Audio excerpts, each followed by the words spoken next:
Hi guys, welcome back to my channel Pooja vlogs Kannada. ಎಲ್ಲರೂ ಹೇಗಿದ್ದೀರಾ? ಎಲ್ಲರೂ ಚೆನ್ನಾಗಿದ್ದೀರಾ ಅಂದ್ಕೊಳ್ತೀನಿ. ಹಾಗೆ ಇವತ್ತು ಒಂದು ಬ್ಲಾಗ್ನ ಸ್ಟಾರ್ಟ್ ಮಾಡ್ತಾ ಇದ್ದೀನಿ. ಏನು ಅಂತ ಆಲ್ರೆಡಿ ನಿಮಗೆ ಗೊತ್ತಾಗಿದೆ ತಮ್ಮನೇಲಿ ನೋಡ್ತಿರ್ಬೇಕಾದ್ರೇ. ಹೌದು, ಇದು ಬಂದು 2 ಡೇಸ್ ಬ್ಲಾಗ್ನ ಒಂದೇ ವಿಡಿಯೋದಲ್ಲಿ ಅಪ್ಲೋಡ್ ಮಾಡಿದ್ದೀನಿ.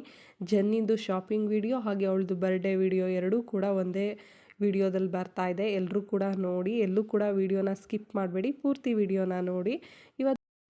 ನಾವಿವತ್ತು ಜೆನ್ನಿಂಗೆ ಡ್ರೆಸ್ ತೊಗೊಳಕ್ಕೆ ಬಂದಿರೋದು ಲಾಲಿಪಾಪಲ್ಲಿ. ಅವಳಿಗೆ ಆಲ್ಮೋಸ್ಟ್ ಡ್ರೆಸ್ಗಳನ್ನೆಲ್ಲ ನಾನು ಲಾಲಿಪಾಪಲ್ಲೇ ತೊಗೊಳ್ಳೋದು. ಹಾಗೆ ಫಸ್ಟ್ ಕ್ರೈಯಲ್ಲೂ ಡ್ರೆಸ್ಗಳು ಚೆನ್ನಾಗಿರುತ್ತೆ. ಆನ್ಲೈನ್ ಶಾಪಿಂಗು ಕೂಡ ನಾನು ಮಾಡ್ತಾ ಇರ್ತೀನಿ.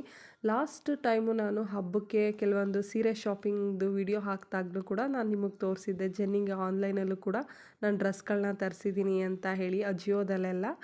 ಇವಾಗ ಶಾಪಿಗೆ ಬಂದ್ವಿ. ಅಲ್ಲೂ ಕೂಡ ಅವರು ಕೆಲವೊಂದು ಕ್ಯಾಟ್ಲಾಗ್ ಡಿಸೈನ್ಸ್ ಎಲ್ಲ ತೋರಿಸಿ ನಮಗೆ ಯಾವ ಥರ ಡ್ರೆಸ್ಗಳು ಬೇಕು ಅಂತ ಹೇಳಿ ಕೇಳಿದ್ರು. ಅವರಪ್ಪ ಒಂದು ಕ್ರಾಫ್ಟ್ ಟಾಪ್ನ ನೋಡಿಬಿಟ್ಟು ಆ ರೀತಿಯಲ್ಲಿ ಡ್ರೆಸ್ ಬೇಕು ಅಂತ ಹೇಳಿ ನೋಡ್ತಾ ಇದ್ದಾರೆ. ಆದರೆ ಜೆನ್ನಿನ ಹತ್ರ ಆಲ್ಮೋಸ್ಟ್ ಕ್ರಾಫ್ಟ್ ಟಾಪ್ ಡ್ರೆಸ್ಗಳಿದೆ. ಹಾಗಾಗಿ ಬೇಡ, ಅವಳಿಗೆ ಗೌನ್ನ ತೊಗೊಳ್ಳೋಣ, ಇಲ್ಲಾಂದರೆ ಫ್ರಾಕ್ ತೊಗೊಳ್ಳೋಣ ಅಂತ ಹೇಳಿ ನೋಡ್ತಾ ಇದ್ದೀನಿ. ಅವರಪ್ಪ ಇಲ್ಲ, ಈ ಡ್ರೆಸ್ನೇ ತೊಗೋಬೇಕು ಅಂತ ಹೇಳಿ ಇಷ್ಟಪಟ್ಟು ನೋಡ್ತಾ ಇದ್ದಾರೆ. ಆದರೆ ಅವಳು ಸ್ವಲ್ಪ ಸಣ್ಣ ಇರೋದ್ರಿಂದ ಅಷ್ಟು ಚೆನ್ನಾಗಿ ಕಾಣಿಸಲ್ಲ ಕ್ರಾಫ್ಟ್ ಟಾಪ್ ಎಲ್ಲ ಅಂತ ಹೇಳಿ ನಾನು ಬೇಡ ಅಂತ ಹೇಳಿದೆ. ಅಮ್ಮನೂ ಸರಿ ಬೇಡ, ಅವಳು ಸಣ್ಣ ಇರೋದ್ರಿಂದ ಅಷ್ಟು ಚೆನ್ನಾಗಿ ಕಾಣಿಸಲ್ಲ, ಫ್ರಾಕ್ನೇ ತೊಗೊಳ್ಳೋಣ ಅಂತ ಹೇಳಿ ಇವಾಗ ಫ್ರಾಕ್ಗಳನ್ನ ನೋಡ್ತಾ ಇದ್ದೀವಿ. ಫ್ರಾಕ್ಗಳು ತುಂಬಾ ಚೆನ್ನಾಗಿದೆ. ಮಕ್ಳುಗಳಿಗೆ ಬಟ್ಟೆ ತೊಗೊಳೋದಕ್ಕೆ ಬಂದರೆ ಯಾವುದನ್ನು ತೊಗೊಳ್ಳೋದು ಯಾವುದನ್ನು ಬಿಡೋದು ಅಂತಲೇ ಗೊತ್ತಾಗಲ್ಲ. ಎಲ್ಲ ಬಟ್ಟೆಗಳು ಕೂಡ ತುಂಬಾ ಚೆನ್ನಾಗಿತ್ತು. ಕೊನೆಯಲ್ಲಿ ಒಂದನ್ನು ಸೆಲೆಕ್ಟ್ ಮಾಡಿ ತೊಗೊಂಡ್ವಿ. ಇವಾಗ ನಾವು ಮನೆಗೆ ಬಂದು ನಾನು ನಿಮಗೆ ತೋರಿಸ್ತಾ ಇದ್ದೀನಿ ಇವತ್ತು ನಾವು ಜೆನ್ನಿಂಗೆ ಯಾವ ಡ್ರೆಸ್ ತೊಗೊಂಡ್ವಿ ಅಂತ ಹೇಳಿ. ಜೆನ್ನಿನ ಹತ್ರ ಗ್ರೀನ್ ಕಲರ್ದು ಯಾವುದೂ ಡ್ರೆಸ್ ಇರಲಿಲ್ಲ, ಹಾಗಾಗಿ ಗ್ರೀನ್ ಕಲರ್ದು ಫ್ರಾಕ್ನ ತೊಗೊಂಡೆ.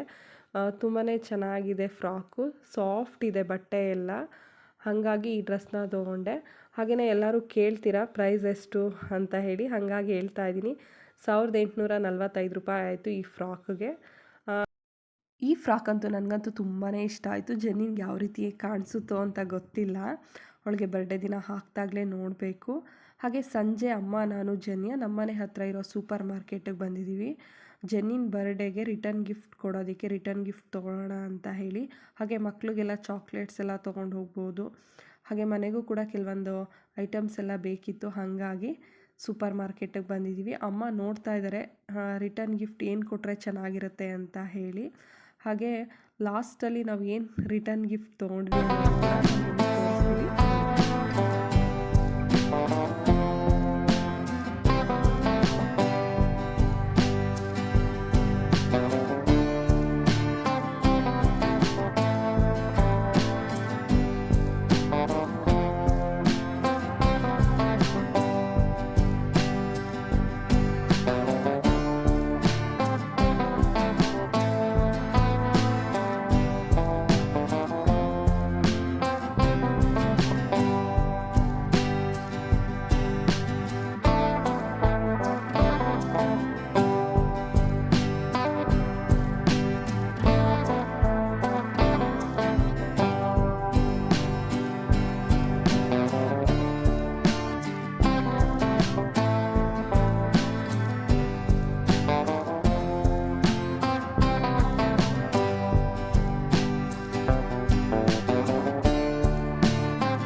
ಈ ಬ್ಲಾಗ್ ಬಂದು ಜೆನ್ನಿನ ಬರ್ಡೇ ದಿನದ್ದು. ಬೆಳಗ್ಗೆ ಬೇಗನೆ ಎಬ್ಸಿ ಅಮ್ಮ ಅವಳಿಗೆ ಎಣ್ಣೆ ಸ್ನಾನ ಮಾಡಿಸೋಣ ಅಂತ ಹೇಳಿ ಎಣ್ಣೆ ತಿಕ್ತಾ ಇದ್ದಾರೆ. ಅವಳಿಗೆ ವಾರದಲ್ಲಿ ಒಂದಿನ ಅಮ್ಮ ಈ ರೀತಿ ಭಾನುವಾರ ಅವಳಿಗೆ ಸ್ಕೂಲ್ಗೆ ರಜಾ ಇರುತ್ತಲ್ಲ, ಆವಾಗ ಅವಳಿಗೆ ಆಯಿಲ್ ಮಸಾಜ್ ಮಾಡಿ ಸ್ವಲ್ಪ ಬಿಸಿಲು ಕಾಯಿಸಿ ಸ್ನಾನ ಮಾಡಿಸ್ತಾರೆ. ಈ ರೀತಿ ಮಕ್ಳಿಗೆ ಮಾಡೋದ್ರಿಂದ ತುಂಬಾ ಒಳ್ಳೆಯದು. ಇವಳು ಚಿಕ್ಕವಳಿದ್ದಾಗ 2 ಡೇಸ್ಗೆ ಒಂದ್ಸರಿ ಈ ಥರ ಎಣ್ಣೆ ತಿಕ್ಕಿ ಬಿಸಿಲು ಕಾಯಿಸಿ ಸ್ನಾನ ಮಾಡಿಸ್ತಾ ಇದ್ವಿ. ಇವಾಗ ಸ್ವಲ್ಪ ದೊಡ್ಡವಳಾಗಿದ್ದಾಳಲ್ವ, ವಾರದಲ್ಲಿ ಒಂದಿನ ಮಾಡಿಸ್ತೀವಿ. ಇವತ್ತು ಬರ್ಡೇ ಆಗಿರೋದ್ರಿಂದ ಅಮ್ಮ ಎಣ್ಣೆ ಸ್ನಾನ ಮಾಡಿಸೋಣ ಅಂತ ಹೇಳಿ ಎಣ್ಣೆ ಸ್ನಾನ ಮಾಡಿಸಿದ್ರು. ಇವಾಗ ಇವಳನ್ನ ರೆಡಿ ಮಾಡಬೇಕು. ಹಾಗೆಯೇ ಎಲ್ಲರೂ ಕೂಡ ಕೇಳ್ತೀರಾ ಈ ಡ್ರೆಸ್ ಯಾವುದು ಅಂತ ಹೇಳಿ. ಈ ಡ್ರೆಸ್ ಬಂದು ನಮ್ಮಪ್ಪ ಅಮ್ಮ ಅವಳ ಬರ್ಡೇಗೆ ಅಂತ ಹೇಳಿ ತೊಗೊಬಂದಿರೋದು, ಸೈಕಲ್ಲು ಮತ್ತು ಈ ಡ್ರೆಸ್ಸು. ಸೈಕಲ್ನೂ ಅಷ್ಟೇ ಅವಳ ಬರ್ಡೇ ಇನ್ನೂ 3 ಡೇಸ್ ಇದೆ ಅನ್ನೋ ಹಾಗೆಯೇ ಮುಂಚೆನೇ ತಂದು ಕೊಟ್ಬಿಟ್ಟು ಹೋದರು. ಇವತ್ತು ಅವಳು ಬರ್ಡೇ ಇರೋದ್ರಿಂದ ಬರೋಕ್ಕಾಗಲ್ಲ, ಬೇರೆ ಎಲ್ಲೋ ಹೋಗಬೇಕು, ಅವ್ರಿಗೂ ಏನೋ ಫಂಕ್ಷನ್ ಇತ್ತು. ನಾವು ಬಂದು ನೈಟು ಬರ್ಡೇ ಸೆಲೆಬ್ರೇಷನ್ ಮಾಡ್ತಾ ಇರೋದು, ನೈಟ್ ಬರೋಕ್ಕಾಗಲ್ಲ ಅಂತ ಹೇಳಿ 3 ದಿನ ಮುಂಚೆನೇ ಬಂದು ಅವಳಿಗೆ ಬಟ್ಟೆ ಸೈಕಲೆಲ್ಲ ಕೊಟ್ಟು ವಿಶ್ ಮಾಡಿ ಹೋದರು. ಬೆಳಗ್ಗೆನೂ ಕೂಡ ಫೋನ್ ಮಾಡಿ ವಿಶ್ ಮಾಡಿದ್ರು. ಇವಾಗ ರೆಡಿಯಾಗಿದ್ದಾಳೆ ಜನ್ಯ. ಮನೆಯಲ್ಲಿ ಪೂಜೆ ಮುಗಿಸಿ ತಿಂಡಿ ತಿನ್ಕೊಂಡು ಅವಳು ಸ್ಕೂಲಿಗೆ ಹೋಗಬೇಕು. ಏನಕ್ಕೆ ಅಂದರೆ ಎಕ್ಸಾಮ್ಸ್ ನಡೀತಾ ಇದೆ ಅವಳಿಗೆ, ಹಾಗಾಗಿ ಈ ಡ್ರೆಸ್ಸಲ್ಲಿ ತುಂಬಾ ಚೆನ್ನಾಗಿ ಕಾಣಿಸ್ತಿದ್ದಾಳೆ. ಹಾಗೆ ಅವ್ರ ತಾತ ಬೆಳಗ್ಗೆನೇ ವಾಕಿಗೆ ಹೋಗಿದ್ರು, ವಾಕ್ ಮುಗಿಸ್ಕೊಂಡು ಬಂದು ಮೊಮ್ಮಗಳಿಗೆ ವಿಶ್ ಮಾಡಿದ್ರು.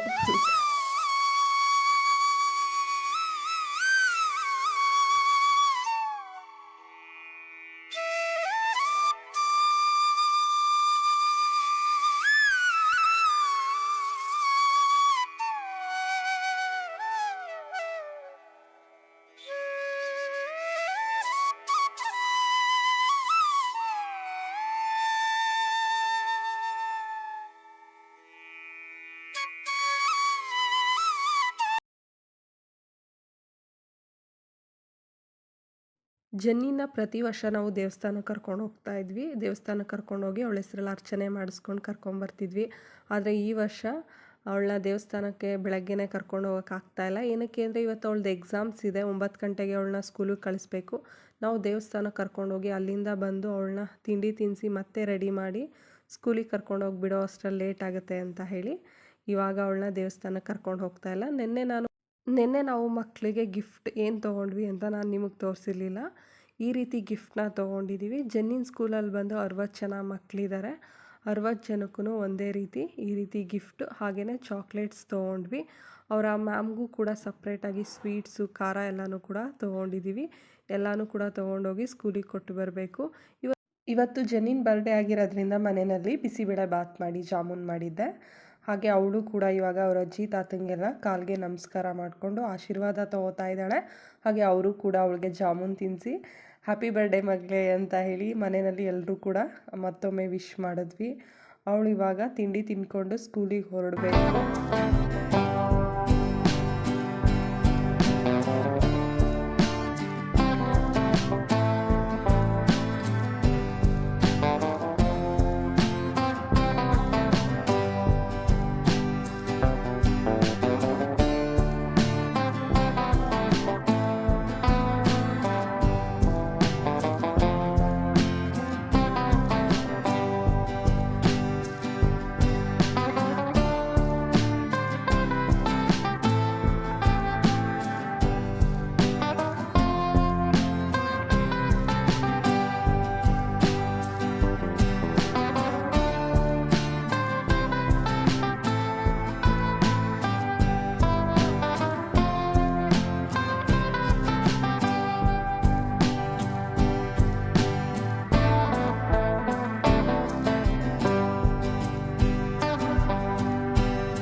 ಇವಾಗ ನಾನು ಚೇತನ್ ಇಬ್ಬರು ಕೂಡ ಜನ್ನಿನ ಕರ್ಕೊಂಡು ಸ್ಕೂಲಿಗೆ ಹೋಗ್ತಾ ಇದ್ದೀವಿ. ಇವಾಗ ಎಕ್ಸಾಮ್ ಟೈಮ್ ಆಗಿರೋದ್ರಿಂದ ನಾವು ಕ್ಲಾಸ್ ರೂಮ್ ಒಳಗಡೆ ಎಲ್ಲ ಹೋಗಿ ಮಕ್ಕಳಿಗೆ ಡಿಸ್ಟರ್ಬ್ ಮಾಡೋದು ಬೇಡ.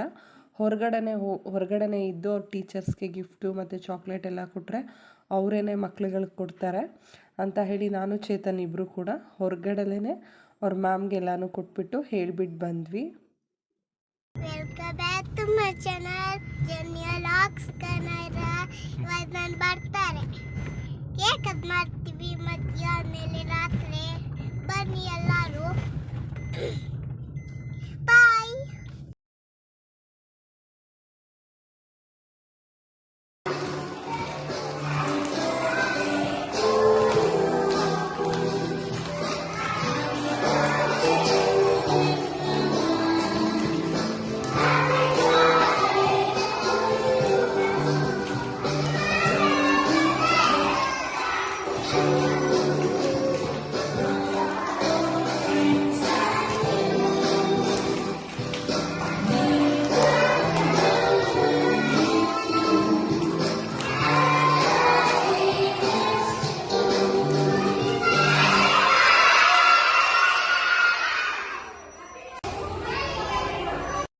ಜೆನ್ನಿನ್ಗೆ ನಾನು ಆನ್ಲೈನಲ್ಲೇ ಕೇಕ್ನ ಬುಕ್ ಮಾಡಿದ್ವಿ. ಅವರು 4 ಗಂಟೆಗೆ ಹೋಮ್ ಡೆಲಿವರಿ ಮಾಡ್ತೀವಿ ಅಂತ ಹೇಳಿದರು. ಹಾಗಾಗಿ 4 ಗಂಟೆಗೆ ಕರೆಕ್ಟಾಗಿ ಕೇಕ್ನ ತೊಗೊಂಡು ಬಂದಿದ್ದಾರೆ. ನಾನು ಅವಳದು ಮೊದಲನೇ ವರ್ಷದ ಬರ್ಡೇಯಿಂದನೂ ಕೂಡ ಬೇಕ್ ಹೌಸಲ್ಲೇ ಅವಳಿಗೆ ಕೇಕ್ನ ಮಾಡಿಸೋದು. ತುಂಬ ಚೆನ್ನಾಗಿರುತ್ತೆ ಬೇಕ್ ಹೌಸಲ್ಲಿ ಕೇಕ್ ಎಲ್ಲ. ಹಾಗೆಯೇ ಈ ಸಲ ಬಂದು ಅವಳದು ಮಿಕ್ಕಿ ಮೌಸ್ ಥೀಮ್ ಆಗಿರೋದ್ರಿಂದ ಬರ್ಡೇ ಥೀಮು ಮಿಕ್ಕಿ ಮೌಸ್ದು ಒಂದು ಪುಟ್ಟದು ಕೇಕ್ನ ಮಾಡಿಸಿದ್ದೀನಿ. ತುಂಬಾ ಚೆನ್ನಾಗಿದೆ ಡಿಸೈನ್ಸ್ ಎಲ್ಲ. ಹಾಗೆ ಅವಳದು ಫಸ್ಟ್ ಬರ್ಡೇನಲ್ಲಿ ನಾನು ಬಾರ್ಬಿದು ಕೇಕ್ನ ಮಾಡಿಸಿದ್ದೆ. ಸೆಕೆಂಡ್ ಬರ್ಡೇನಲ್ಲಿ ಬಟರ್ಫ್ಲೈದು ಕೇಕ್ನ ಮಾಡಿಸಿದ್ದೆ. ಡಿಸೈನ್ಸ್ ನಾವು ಯಾವ ರೀತಿ ಕೊಟ್ಟಿರ್ತೀವಿ ಅದೇ ರೀತಿಯಲ್ಲಿ ಕೇಕ್ನ ಮಾಡ್ಕೊಬಂದು ಕೊಡ್ತಾರೆ. ಟೇಸ್ಟು ಕೂಡ ತುಂಬಾ ಚೆನ್ನಾಗಿರುತ್ತೆ. ಹೋಮ್ ಡೆಲಿವರಿ ಕೂಡ ಮಾಡ್ತಾರೆ. ಅವರೇ ತಂದು ಕೇಕ್ ಎಲ್ಲ ಯಾವ ರೀತಿ ಇದೆ ಅಂತ ಹೇಳಿ ತೋರಿಸ್ಬಿಟ್ಟು ಹೋದರು. ಜೆನ್ನಿನ್ ಬರ್ಡೇ ಬಂದು ಈ ಸಾರಿ ಸಿಂಪಲ್ಲಾಗಿ ಮಾಡ್ತಾಯಿದ್ದೀವಿ ಮನೆಯಲ್ಲಿ. ಹಾಗೆಯೇ ಈ ಸಲ ಬರ್ಡೇ ಥೀಮ್ ಬಂದು ಆಲ್ರೆಡಿ ನಿಮ್ಗೆ ಗೊತ್ತಾಗಿದೆ, ಟೆಡಿ ಬೇರ್ ಥೀಮ್ನ ಮಾಡಿದ್ದೀನಿ. ಹಾಗೆ ಡೆಕೋರೇಷನ್ ಎಲ್ಲ ಸಿಂಪಲ್ಲಾಗೆ ಮಾಡಿದ್ದೀನಿ, ಟೆಡಿ ಬೇರ್ ಇಟ್ಟು. ಕೇಕು ಕೂಡ ಒಂದು ಚಿಕ್ಕ ಕೇಕ್ ಮೇಲ್ಗಡೆ ಒಂದು ಪುಟ್ಟದು ಟೆಡಿ ಬೇರ್ ಕೂಡ ಮಾಡಿಸಿದ್ದೀನಿ. ಟೆಡಿ ಬೇರ್ ಥರನೇ ಕೇಕ್ನು ಕೂಡ ಮಾಡಿಕೊಡ್ತೀನಿ ಅಂತ ಅಂದರು. ಆ ಥರ ಬೇಡ ಅಂತ ಹೇಳಿ ಈ ಥರ ಡಿಸೈನ್ಸಲ್ಲಿ ಕೇಕ್ನ ಮಾಡಿಸ್ದೆ. ಹಾಗೆ ಎಲ್ಲರೂ ಕೂಡ ಬಂದಿದ್ದಾರೆ. ಹಾಗೆ ಜೆನ್ನಿನ್ ಫ್ರೆಂಡ್ಸಿಂದ ಬಂದಿಲ್ಲ, ಅವ್ರಿಗೋಸ್ಕರ ವೆಯ್ಟ್ ಮಾಡ್ತಾಯಿದ್ದೀನಿ. ಅಕ್ಕ ಮತ್ತು ಹೇಮಾ ಆಂಟಿ ಬಂದಿದ್ದಾರೆ. ಈ ಸರಿ ಬರ್ಡೇಗೆ ನಾವು ಯಾರನ್ನೂ ಕೂಡ ಕರೆದಿಲ್ಲ. ಏನಕ್ಕೆ ಅಂದರೆ ಅನಾಥಾಶ್ರಮದಲ್ಲಿ ಹೋಗಿ ಅವಳದು ಬರ್ಡೇನ ಮಾಡ್ತಾಯಿದ್ದೀವಿ.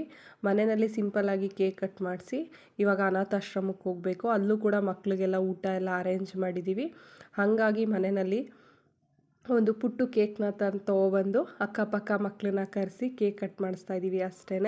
ಲಾಸ್ಟ್ ಟೈಮೆಲ್ಲ ಎಲ್ರಿಗೂ ಹೇಳಿ ಮನೆಯಲ್ಲೇ ಮಾಡಿದ್ವಿ. ಈ ಸರಿ ಬೇಡ ಅನಾಥಾಶ್ರಮದಲ್ಲಿ ಮಾಡೋಣ ಅಂತ ಹೇಳಿ ಮನೆಯಲ್ಲಿ ಕೇಕ್ ಕಟ್ ಮಾಡಿಸ್ತಾ ಇರೋದಷ್ಟೇ. ಹಾಗೆ ಮಕ್ಕಳೆಲ್ಲ ಬಂದರು. ಇವಾಗ ಕೇಕ್ ಕಟ್ ಮಾಡಿಸ್ಬೇಕು.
ಕೇಕ್ ಎಲ್ಲ ಕಟ್ ಮಾಡಾಯಿತು. ಇವಾಗ ಎಲ್ರಿಗೂ ಕೂಡ ಜ್ಯೂಸು ಚಿಪ್ಸು ಕೇಕ್ ಹಾಕ್ಕೊಡ್ತಾ ಇದ್ದೀನಿ. ಮಕ್ಕಳೆಲ್ಲ ತಿಂತಾ ಇದ್ದಾರೆ. ಹಾಗೆಯೇ ಇವಾಗ ನಾವು 8 ಗಂಟೆಗೆ ಅನಾಥಾಶ್ರಮಕ್ಕೆ ಹೋಗಬೇಕು. ಇವಾಗ ಎಕ್ಸಾಮ್ ಟೈಮ್ ಆಗಿರೋದ್ರಿಂದ ಅವರು ಕೂಡ 8 ಗಂಟೆಗೆ ಬನ್ನಿ ಅಂತ ಹೇಳಿದ್ದಾರೆ. ನನಗೆ ಜೆನ್ನಿಂದು ಮೊದಲನೇ ವರ್ಷದ ಬರ್ಡೇನೇ ಅನಾಥಾಶ್ರಮದಲ್ಲಿ ಮಾಡಬೇಕು ಅಂತ ತುಂಬ ಆಸೆ ಇತ್ತು. ಕೊರೋನಾ ಇರೋದ್ರಿಂದ ನಾವು ಮಾಡೋಕ್ಕಾಗಲಿಲ್ಲ. 4ನೇ ವರ್ಷದ ಬರ್ಡೇನೇ ಅನಾಥಾಶ್ರಮದಲ್ಲಿ ಮಾಡ್ತಾಯಿದ್ದೀವಿ. ತುಂಬಾ ಖುಷಿಯಾಗಿದೆ. ಹಾಗೆ ಮಕ್ಕಳು ಕೂಡ ತುಂಬಾ ಚೆನ್ನಾಗಿ ನಮ್ಮ ಜೊತೆ ಎಲ್ಲ ಮಾತಾಡಿದ್ರು. ತುಂಬಾ ಖುಷಿಯಾಯಿತು ಇವತ್ತಿನ ದಿನ ನನಗಂತೂ. ಇಂದಿನ ದಾನಿಗಳು ಶ್ರೀಮತಿ ಶ್ರೀ ಪೂಜಾ ಹಾಗೂ ಶ್ರೀಯುತ ಚೇತನ್ ಮತ್ತು ಕುಟುಂಬದವರು ಇಂದು ನಮ್ಮ ಶಾರದಾ ನೆಲೆಯಲ್ಲಿ ಕುಮಾರಿ ಜನ್ಯಾರವರ 4ನೇ ವರ್ಷದ ಹುಟ್ಟುಹಬ್ಬವನ್ನು ಆಚರಿಸಿಕೊಳ್ಳುತ್ತಿದ್ದಾರೆ. ನಮಗೆಲ್ಲರಿಗೂ ಸಂತೋಷದ ವಿಷಯ. ದೇವರು ಅವರಿಗೆ ಒಳ್ಳೆಯ ಆಯಸ್ಸು, ಆಯುರಾರೋಗ್ಯ, ವಿದ್ಯೆ, ಬುದ್ಧಿ, ಸುಖ ಸಂಪತ್ತು ಕೊಡಲೆಂದು ದೇವರಲ್ಲಿ ಪ್ರಾರ್ಥಿಸಿಕೊಳ್ಳುತ್ತೇವೆ. ಶಾರದಾ ನೆಲೆಯ ಮಕ್ಕಳ ಕಡೆಯಿಂದ ಚಿಕ್ಕ ಶುಭಾಶಯ. ಜನ್ಮದಿನವಿದಂ ಐಪ್ರಿಯಾಸಕೆ ಶ್ರದ್ಧನೋತುತೆ ಸರ್ವದಾ ಮುದಂ. ಜನ್ಮದಿನವಿದಂ ಐಪ್ರಿಯಾಸಕೆ ಶ್ರದ್ಧನೋತುತೆ ಸರ್ವದಾ ಮುದಂ. ಶ್ರದ್ಧನೋತುತೆ ಸರ್ವದಾ ಮುದಂ. ಮಕ್ಕಳುಗಳೆಲ್ಲ ಒಟ್ಟಾಗಿ ಸೇರಿ ಜೆನ್ನಿಗೆ ಒಂದು ಹಾಡು ಹೇಳೋದ್ರ ಮೂಲಕ ವಿಶ್ ಮಾಡಿದ್ರು. ತುಂಬಾ ಖುಷಿಯಾಯಿತು. ಹಾಗೆ ನಾವು ಮಕ್ಕಳಿಗೆ ಊಟಕ್ಕೂ ಕೂಡ ಅರೇಂಜ್ ಮಾಡಿದ್ವಿ. ಅವರೇ ಹೇಳಿದ್ರು, ಹೊರಗಡೆಯಿಂದೆಲ್ಲ ನೀವು ಮಾಡಿಸಿ ತರ್ಸೋಕ್ಕೆ ಹೋಗಬೇಡಿ, ನಾವೇ ಅಡುಗೆ ಮಾಡ್ತೀವಿ, ಇಷ್ಟು ಅಮೌಂಟ್ ಅಂತ ಕಟ್ಟಿ ಅಂತ ಹೇಳಿ. ಸರಿ ಅಂತ ನಾವು ಇಷ್ಟು ಅಮೌಂಟ್ ಅಂತ ಕಟ್ಟಿದ್ವಿ. ಹಾಗೆ ಮಕ್ಕಳು ಏನು ಇಷ್ಟಪಡ್ತಾರೆ ಅದೇ ಅಡುಗೆ ಮಾಡಬೇಕು ಅಂತ ಹೇಳಿದ್ವಿ. ಅವರು ಮಕ್ಕಳನ್ನ ಕೇಳಿ ಮಕ್ಕಳು ಏನು ಇಷ್ಟಪಟ್ಟಿದ್ರು ಅದೇ ಅಡುಗೆ ಮಾಡಿದರು. ಹಾಗೆ ನಾವು ಕೂಡ ಕೇಳಿದ್ವಿ ಮಕ್ಕಳಿಗೆ ಮನೆಯಿಂದ ಏನಾದರೂ ಮಾಡ್ಕೊಬರ್ಬೇಕಾ ಅಂತ ಹೇಳಿ. ಅದಕ್ಕೆ ಅವರು ಜಾಮೂನ್ ಮಾಡ್ಕೊಬನ್ನಿ ಅಂತ ಕೇಳಿದರು ಮಕ್ಕಳು. ನಾವು ಕೂಡ ಮನೆಯಿಂದ ಜಾಮೂನ್ ಎಲ್ಲ ಮಾಡ್ಕೊಂಡೋಗಿ ಕೊಟ್ವಿ. ತುಂಬಾ ಖುಷಿ ಆಯಿತು. ನಾವು ಮನೆಯಲ್ಲಿ ಎಷ್ಟೇ ದುಡ್ಡು ಖರ್ಚು ಮಾಡಿ ಎಷ್ಟೇ ಗ್ರ್ಯಾಂಡಾಗಿ ಬರ್ಡೇ ಮಾಡಿದ್ರು ಈ ಖುಷಿ ಸಿಗ್ತಿತ್ತೋ ಇಲ್ವೋ, ನನಗಂತೂ ತುಂಬಾ ಖುಷಿ ಆಯಿತು. ಹಾಗೆ ಏನು ಮಾತಾಡಬೇಕು ಅಂತಲೂ ನನಗೆ ಗೊತ್ತಾಗ್ತಾ ಇಲ್ಲ. ಹಾಗೆ ನಾವು ಎಲ್ಲರೂ ಕೂಡ ನಮ್ಮ ಮನೆಯವ್ರು ಎಲ್ಲರೂ ಕೂಡ ಅನಾಥಾಶ್ರಮಕ್ಕೆ ಹೋಗಿದ್ವಿ. ಹಾಗೆ ನಮ್ಮ ಅಕ್ಕ ಕೂಡ ಬಂದಿದ್ದರು. ನಮ್ಮ ಅಪ್ಪ ಅಮ್ಮಂಗೂ ಬರೋಕ್ಕೆ ತುಂಬ ಇಷ್ಟ ಇತ್ತು. ಅವರು ಏನೋ ಕೆಲಸ ಅಂತ ಹೇಳಿ ಅಪ್ಪ ಅಮ್ಮ ಬರೋಕ್ಕಾಗಲಿಲ್ಲ. ಹಾಗೆ ಇದು ಬಂದು 3 ಡೇಸ್ ಮುಂಚೆನೇ ನಮ್ಮ ಅಪ್ಪ ಅಮ್ಮ ಬಂದಿದ್ದರು ಅಂತ ಹೇಳಿದ್ನಲ್ಲ, ಆ ಒಂದು ಬ್ಲಾಗ್ ಇದು. ನಮ್ಮ ಡ್ಯಾಡಿ ಸರ್ಪ್ರೈಸಾಗಿ ಅವಳಿಗೆ ಸೈಕಲ್ ತೊಗೊಬಂದಿದ್ರು. ನಮ್ಗೆ ಯಾರಿಗೂ ಹೇಳೇ ಇರಲಿಲ್ಲ ಅವರು ಸೈಕಲ್ ಕೊಡಿಸ್ತೀನಿ ಅಂತ ಹೇಳಿ. ಇವಳು ಕೇಳಿದ್ದು ಅವ್ರ ತಾತನ ನನಗೆ ಕಾರ್ ತೊಗೊಡಿ ತಾತ ಅಂತ ಹೇಳಿದ್ಲಂತೆ.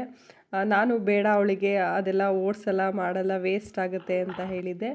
ಆಮೇಲೆ ಡ್ಯಾಡಿ ಬೇಡ ಅಂತ ಹೇಳಿ ಸೈಕಲ್ ತೊಗೊಬಂದಿದ್ರು. ಜನಿಯಾ ಸ್ಕೂಲಿಗೆ ಹೋಗಿದ್ಲು, ತೊಗೊಬಂದು ನಿಲ್ಲಿಸಿದ್ವಿ. ಅವಳು ನೋಡಿ ಸೈಕಲ್ನ ತುಂಬಾ ಖುಷಿಪಟ್ಲು. 3 ಡೇಸ್ ಮುಂಚೆನೇ ಅಪ್ಪ ಅಮ್ಮ ಎಲ್ಲ ಬಂದು ಅವಳಿಗೆ ಬಟ್ಟೆ ಸೈಕಲೆಲ್ಲ ಕೊಟ್ಬಿಟ್ಟು ಹೋಗಿದ್ರು.